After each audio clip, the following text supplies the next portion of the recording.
La fission est un phénomène spectaculaire et dès le début de 1939, plusieurs groupes vont se lancer dans la course. Frédéric Joliot et ses collaborateurs au Collège de France à Paris, Fermi, émigré entre-temps d'Italie aux États-Unis, Szilard, le Hongrois, émigré d'Allemagne à l'Université de Columbia à New York. Le groupe Joliot, avec 15 jours d'avance, et les groupes de Columbia vont démontrer que dans la fission de l'uranium, de nouveaux neutrons sont libérés. Et c'est là qu'on entrevoit la possibilité d'une réaction en chaîne qui provoquerait le dégagement d'une énergie considérable. Une nouvelle source d'énergie apparaît donc à l'horizon, mais également, on va le comprendre dès le début, la possibilité de la réalisation d'une bombe tout à fait différente de toutes celles qui existent alors. Devant cette perspective et devant l'imminence de la guerre, Léo Szilard s'efforce au printemps 1939 d'obtenir que les nouveaux résultats ne soient plus publiés. J'en ai déjà parlé, mais je reviens pour celles et ceux qui n'auraient pas écouté l'émission sur la bombe française. Il n'y parvient pas, mais le secret est quand même naturellement établi en France à partir du début de la guerre et aux États-Unis à partir du printemps 1940. L'équipe Joliot réussit à démontrer qu'une réaction en chaîne divergente est possible dans l'uranium, sous réserve d'utiliser une géométrie particulière et une taille minimum critique. Encore une fois, si vous vous souvenez de l'émission sur la bombe française, 3 brevets sont pris au début de mai 1939 au nom du CNRS, complétés ensuite par d'autres brevets au printemps 1940. Pour ces expériences, le savant français obtient de l'union minière du Haut-Katanga à Bruxelles environ 9 tonnes d'oxyde d'uranium, parce qu'évidemment tout ça doit se trouver dans des endroits où forcément on n'est pas toujours. Les neutrons, pour être efficaces, doivent être ralentis dans ce qu'on appellera un modérateur. Frédéric Joliot et son équipe choisissent pour ça l'eau lourde. Et donc, je vous avais dit que je reviendrai un petit peu sur l'utilisation et l'usage de l'eau lourde. Souvenez-vous, à cette époque, elle n'est produite qu'en Norvège. Fin février 1940, le gouvernement français envoie un commando conduit par le lieutenant Allier pour ramener de Norvège en France le stock mondial, carrément, d'eau lourde. Les travaux sont interrompus, bien sûr, par l'invasion allemande. Vous vous en souvenez, Joliot envoie ses collaborateurs Alban et Kowarski en Angleterre avec l'eau lourde et lui-même reste à Paris. Alors, je reviens comme promis sur l'eau lourde. Qu'est-ce que c'est que l'eau lourde ? Le gaz le plus léger de la nature, l'hydrogène, comporte 2... Alors c'est là que, pour ceux que ça intéresse, restez avec nous. Pour ceux qui ne veulent pas, vous pouvez avancer de quelques secondes, il n'y a pas de problème. Donc je reviens sur la chose. Le gaz le plus léger de la nature, l'hydrogène, comporte 2 isotopes stables. Le plus abondant, l'hydrogène léger, est constitué d'un simple proton, le noyau, autour duquel tourne un électron. Dans l'hydrogène lourd, appelé deutérium, présent dans l'hydrogène naturel à 0,015%, je vais vraiment très loin dans le détail, le noyau est constitué d'un proton et d'un neutron. Sa masse est pratiquement le double de celle de l'hydrogène léger. Une molécule d'eau, on le sait depuis la primaire, est composée de 2 atomes d'hydrogène associés à un atome d'oxygène H2O. Eh bien, dans l'eau lourde, les atomes d'hydrogène sont des atomes de deutérium. En 1939, le théoricien danois Niels Bohr, qui avait apporté outre-Atlantique la nouvelle de la découverte de la fission, montre avec l'américain Wheeler que c'est l'uranium-235, isotope peu abondant de l'uranium naturel, qui fissionne sous l'action des neutrons lents. Gardez bien à l'esprit, très important, uranium-235, isotope peu abondant. À partir de là, il devient donc évident pour les physiciens qu'un enrichissement en uranium-235 permettrait d'obtenir plus facilement une réaction en chaîne, d'où une série de travaux sur les possibilités justement d'enrichissement ou de séparation de cet isotope. Le premier contact des scientifiques avec une instance gouvernementale américaine date du 16 mai 1939. On a toutes les étapes, c'est ça qui est formidable. Ce jour-là, le doyen du département de physique de l'Université de Columbia, prévenu par Szilard et Fermi, avertit le ministère de la Marine. 2 mois après, en juillet-août 1939, Léo Szilard estime de son devoir d'informer d'une manière plus précise et plus pressante le gouvernement américain sur ses recherches. La fission a été découverte à Berlin et, physicien émigré, donc, Szilard sait que des travaux se poursuivent dans ce domaine en Allemagne. Avec Eugène Wigner, puis Edward Teller, 2 autres physiciens immigrés, il va voir Albert Einstein pour lui proposer d'écrire justement une lettre au président Roosevelt en vue de lui faire connaître les potentialités de l'uranium et ses dangers, de lui suggérer de s'assurer de l'approvisionnement en minerais d'uranium et d'apporter une aide aux travaux en cours.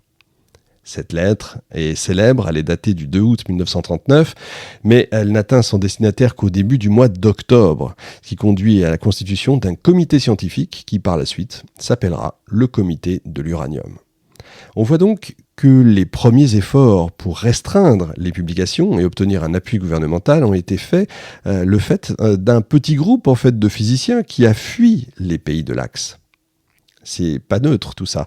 Et ces physiciens nés en Europe et dont la plupart avaient poursuivi leurs études en Allemagne étaient particulièrement conscients, vous vous en doutez, de la menace nazie. Un certain nombre d'entre eux venaient d'ailleurs tout juste d'obtenir même la nationalité américaine. Beaucoup de physiciens d'origine américaine étaient au départ beaucoup moins motivés.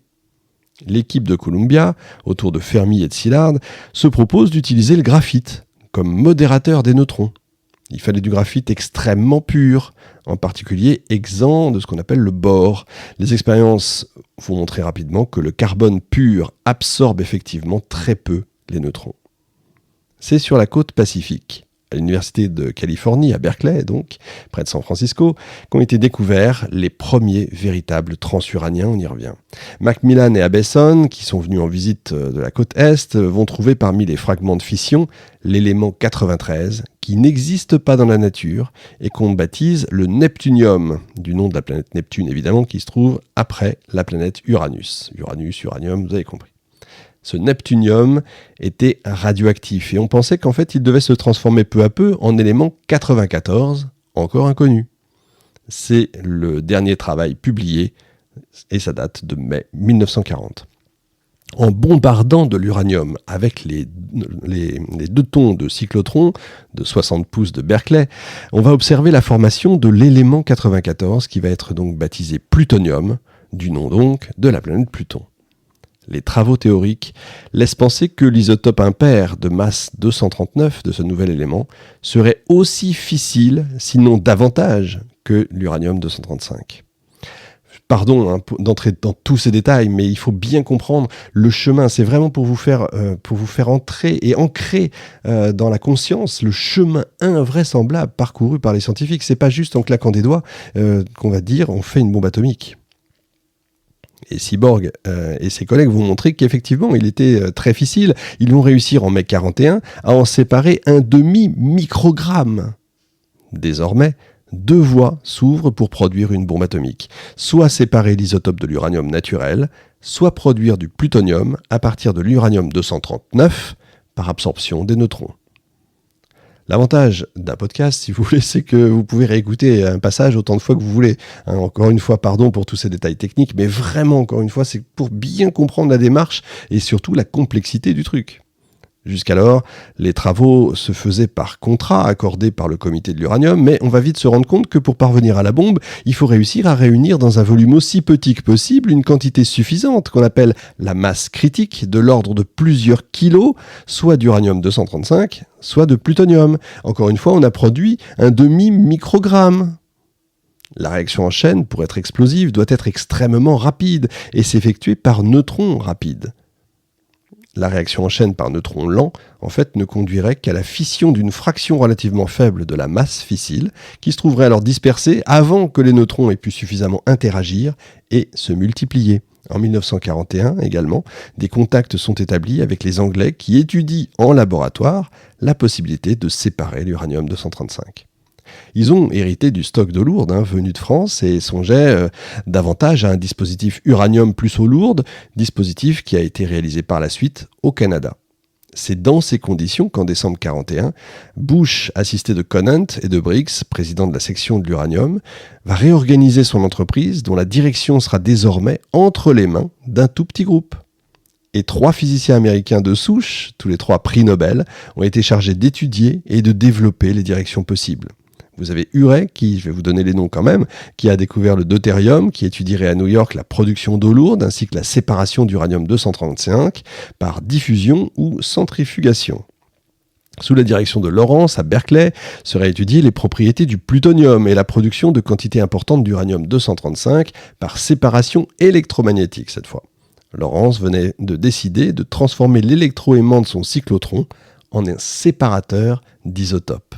C'est MacGyver tout ça quand même au début. De son côté, Compton à Chicago est chargé d'étudier les problèmes de physique de la réaction en chaîne et de réaliser une première pile atomique. Il va concentrer tous les travaux dont il est responsable à l'université donc de Chicago dans ce qui est appelé le laboratoire métallurgique. Et c'est là que vont se retrouver les groupes de Fermi, de Szilard et les groupes de Columbia et de Princeton. Et on voit comme ça se dessiner les 5 méthodes qui ont été préconisées peu après par Conant. L'uranium-235 pouvait être séparé par centrifugation, par diffusion ou par un procédé électromagnétique. Quant au plutonium, il pouvait être obtenu soit dans une pile uranium plus graphite, soit dans une pile uranium plus eau lourde. Dans la course avec les Allemands, aucune de ces méthodes ne devait être sacrifiée aux autres, encore une fois. Si la bombe atomique devait devenir une arme de guerre décisive, il n'y aurait virtuellement pas de limite aux efforts et au budget demandés, mais on ne savait pas encore si l'arme pourrait être considérée comme décisive. C'est Groves qui a écrit ça à cette époque-là.